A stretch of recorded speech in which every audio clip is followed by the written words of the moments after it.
नमस्कार, आप देख रहे हैं न्यूज 24 आज तक डिजिटल, जहां हम आपको हर तरह की खबरों से रूबरू कराते हैं। तो चलिए इसी के साथ आगे बढ़ते हैं और देखते हैं कि आज की हमारी खबर में क्या कुछ है खास। अखिल भारतीय खेत व ग्रामीण मजदूर सभा के राष्ट्रीय आह्वान पर लालगंज तहसील पर लालगंज की इकाई ने एक दिवसीय धरना का आयोजन किया गया।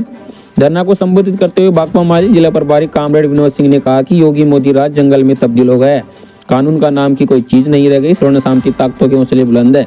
इसी का नतीजा है कि इनके इशारों पर दलितों के घरों पर बुलडोजर चल रहा है। यह बर्द है तानी के उदय ग्राम पंचायत में स्वर्ण शांति ताकतें हथियार से लैस होकर दलितों के घरों पर हमला कर रही है और ताने की पुलिस उल्टे दलितों पर कार्रवाई कर रही है। उन्होंने कहा कि योगी सरकार और उनका प्रशासन गरीबों को जमींदोज करना बंद नहीं किया और औद्योगिक घटना का जांच कर दलितों के साथ इंसाफ नहीं किया। भाकपा माले गरीब के सम्मान के सवाल में आंदोलन तेज करेगी। धरना को संबोधित करते हुए अखिल भारतीय खेत व ग्रामीण मजदूर सभा के नेता कामरेड हवलदार ने कहा कि योगी आदित्यनाथ ने कहा था कि गरीबों के घर का सर्व हो रहा है, उन्हें उनके घरों की दी जाएगी, लेकिन गरीबों के घर पर बुलडोजर चल रहा है। इतना ही नहीं, योगी मोदी राज ने रोजी है न रोजगार, उल्टे गरीबों की महंगाई से जीवन जीना दूभर हो गया है। धरना को भाकपा माले कानून संन्याल के कामरेड नंदलाल, मजदूर संगठन के कामरेड धर्मदेव, सीपीआई के comrade Hamid Ali, Panchdev Rahi, comrade Bashir master, comrade Ramdev, Bhakpa Male के कामरेड राजेंद्र, कामरेड रानू राव, कालिका राजकुमार लाल जी ने संबोधित किया। धरना प्रदर्शन का संचालन भाकपा माले लालगंज की प्रभारी कामरेड बसंत ने किया। धरना को अध्यक्षता कामरेड हवलदार राम ने किया। धरना के माध्यम से 7 सूत्रीय ज्ञापन राष्ट्रपति को जिलाधिकारी को संबोधित करते हुए लालगंज उप जिलाधिकारी को सौंपा गया और गरीबों के सम्मान पर हो हमले पर रोक लगाने, गरीबों के रोजगार, वास, आवास, बिजली आदि की गारंटी मांग की जाएगी।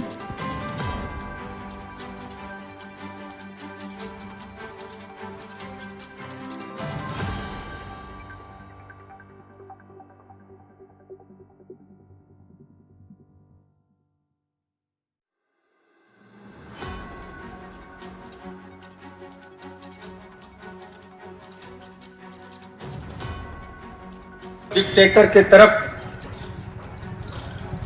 शो दिखाया जा रहा है।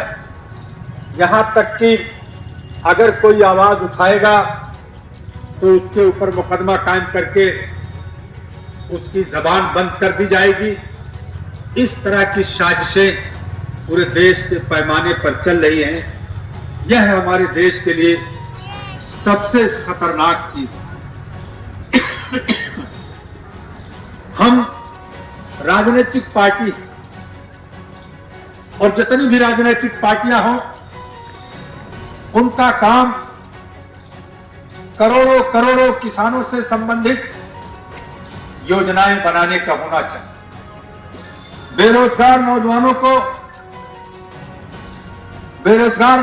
को रोजगार दिलाने की योजना होनी चाहिए।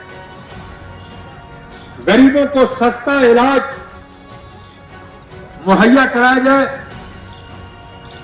ये योजना बननी चाहिए। सभी गरीबों को निःशुल्क कैसे शिक्षा दी जाए,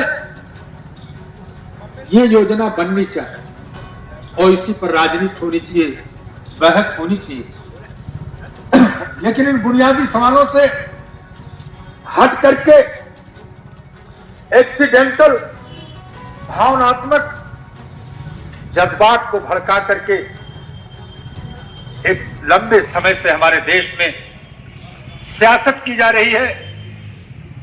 जिन लोगों को कुछ इल्म नहीं है, जिन लोगों को जानकारी नहीं है, ये असेंबली क्या होती है, पार्लियामेंट क्या होता है, उसमें क्या बहस होनी चाहिए, उल्टे तरीके से मनमाने ढंग से वोट की राजनीति और बैलेट पेपर और वोट के बक्से तक के अलावा और दूसरा कोई उनके पास मिशन नहीं है।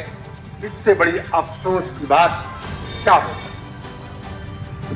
पार्लियामेंट के अंदर बहुमत है एक राजनीतिक पार्टी की, जिस राजनीतिक पार्टी की नंदलाल जी ने आपसे बात की और इन्होंने भविष्य को बताया कि तानाशाह और राजशाही की तरफ जा रहा है। यह हम तो मजदूर तो पहले से ही मजदूर रहा है, आज भी मजदूर है। लेकिन जो जमींदार था वो अपने को सोचे कि उसकी जमींदारी वापस आएगी कि नहीं आएगी। अडानी के पास तो अभी हमने आपको इस बड़ी खबर से रूबरू कराया। ऐसी ही और तमाम खबरों के लिए हमारे साथ बने रहिए और देखते रहिए न्यूज़ 24 आज तक डिजिटल, और हमारी चैनल को लाइक, सब्सक्राइब और शेयर जरूर करें।